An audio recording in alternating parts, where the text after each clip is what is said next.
सर्व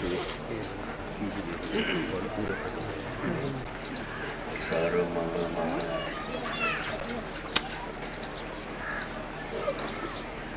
नमो तमय सारा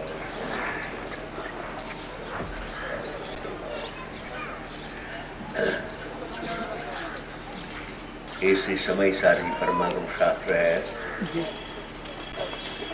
जो अपना शुद्धात्मा को बताने वाला शास्त्र है।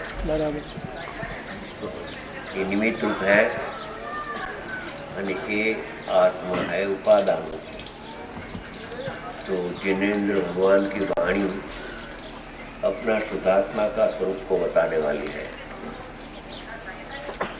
तो इसका 13 नंबर का एक गाथा का विवेचन चलता है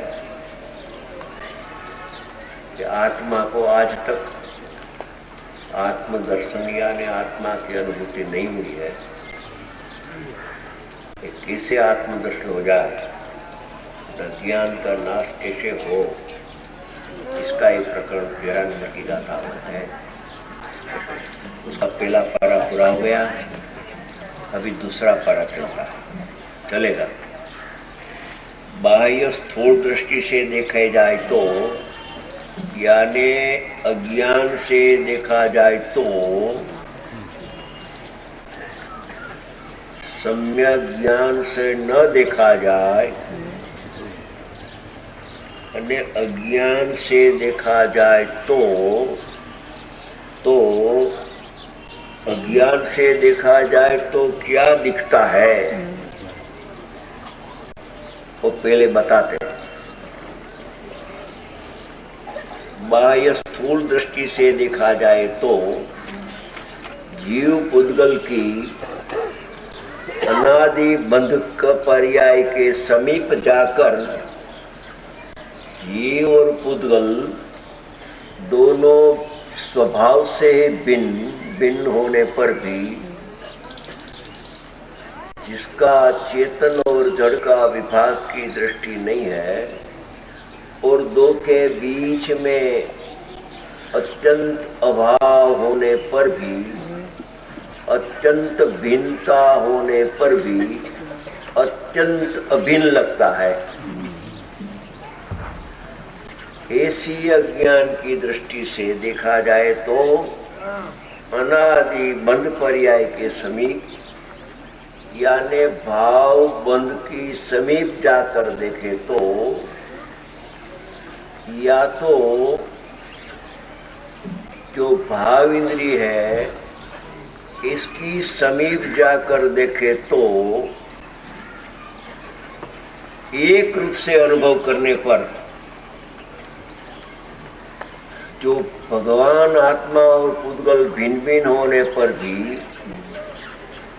उसके अपने आप दृष्टि का दोष से भेद ज्ञान का अभाव होने पर अज्ञान भाव से देखे तो देह और आत्मा एक लगता है और आत्मा और शुभाशुभ भाव एक लगते हैं। एक रूप से अनुभव करने पर यह नव तत्व भूतार्थ है, सत्यार्थ है।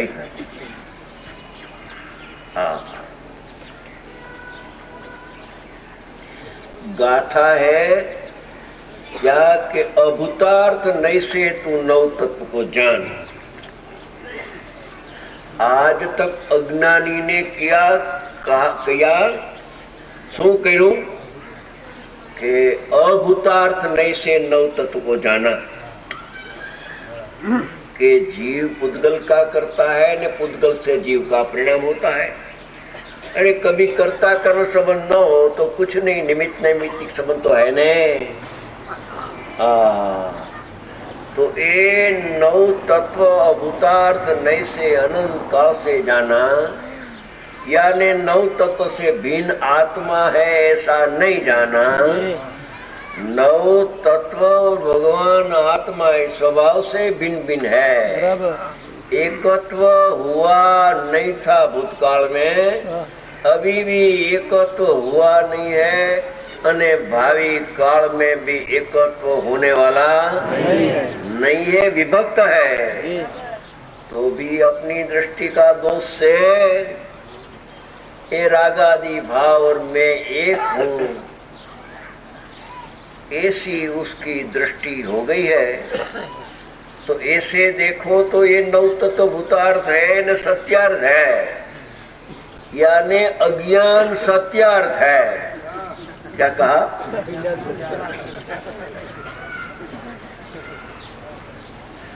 ऐसे अज्ञान में भ्रांति हो गई तो ऐसे अज्ञान सत्यार्थ है। कि मैं राग का करने वाला हूं न दुख का भोगने वाला मैं हूं। बाह्य स्थूल दृष्टि से वो देखते हैं तो उस अपेक्षा से वो ठीक है, मगर यानी उसमें अज्ञान सिद्ध हो गया। क्या अज्ञान ठीक है? ऐसा नहीं, ये अज्ञान हुआ इस दृष्टि से तो अज्ञान की भी अस्थि है। क्या कहा? अज्ञान की जो अस्थि न हो तो अज्ञान टालने का उपदेश भी व्यर्थ हो। अनादि का अज्ञान क्यों है कि जड़ चेतन भिन्न भिन्न होने पर भी, राग और चैतन्य परमात्मा भिन्न भिन्न होने पर भी उसको एक लगता है। वो बंध की समीप जाकर देखते हैं तो एक लगता है, इंद्रिय ज्ञान की दृष्टि से देखे तो एक लगता है, राग की दृष्टि से देखे तो एक लगता है उसको। ऐसा अज्ञान भी है, ऐसा अज्ञान भी पर्याय में अज्ञान नहीं है ऐसा नहीं है। स्वभाव से आत्मा ज्ञायक ज्ञाता होने पर भी जो ज्ञाता दृष्टा को भूल जाता है न देहादि रागादि को मेरा मानता है तो अज्ञान प्रकट होता है। ऐसी उपलब्ध दृष्टि से देखो तो ऊपर ऊपरी दृष्टि से देखो तो ये नौ तत्व भूतार्थ दिखते हैं। और ये प्रमाण का विषय कहा, प्रमाण ज्ञान का विषय में आगम प्रमाण और अध्यात्म प्रमाण। प्रमाण ज्ञान में सब समाता है, शुद्ध पर्याय भी आते हैं न अशुद्ध पर्याय भी आती है, मगर प्रमाण ज्ञान से बाहर जाना नहीं अने प्रमाण में अटकना नहीं। तो सारे सामान्य जगत तो प्रमाण से बाहर चले गया, प्रमाण में वर्तुल में भी आया नहीं। और थोड़ा जीव, अल्प जीव पर के साथ मेरा कुछ संबंध नहीं है, मेरा द्रव्य गुण पर्याय की वर्तुल में मेरा सब कार्य क्षेत्र पूरा होता है।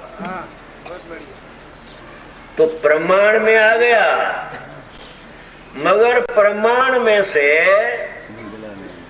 जो निश्चय नहीं निकालता नहीं है वो अज्ञानी रह जाता है। प्रमाण का पक्ष है, प्रमाणाभास है, प्रमाण नहीं है। सविकल्प प्रमाण सम्यक प्रमाण नहीं है।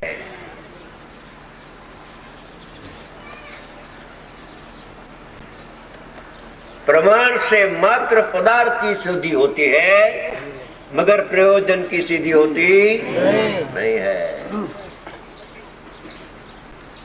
हाँ, प्रमाण में से जब प्रयोजन की सिद्धि होती है, अनेकांत में से सम्यक एकांत निकालता है, तो सम्यक एकांत पूर्वक अनेकांत का ज्ञान जरूर होता है, तब साचा प्रमाण होता है। और पदार्थ की सिद्धि सम्यक ज्ञान में होती है, मिथ्या ज्ञान में पदार्थ की सिद्धि नहीं है न प्रयोजन की सिद्धि भी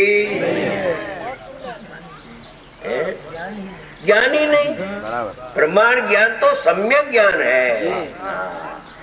सविकल्प प्रमाण भी सच्चा प्रमाण नहीं है। वो सम्यक प्रमाण निर्विकल्प ध्यान में प्रमाण ज्ञान का जन्म होता है, और प्रमाण ज्ञान का जन्म भी सम्यक एकांत पूर्वक होता है।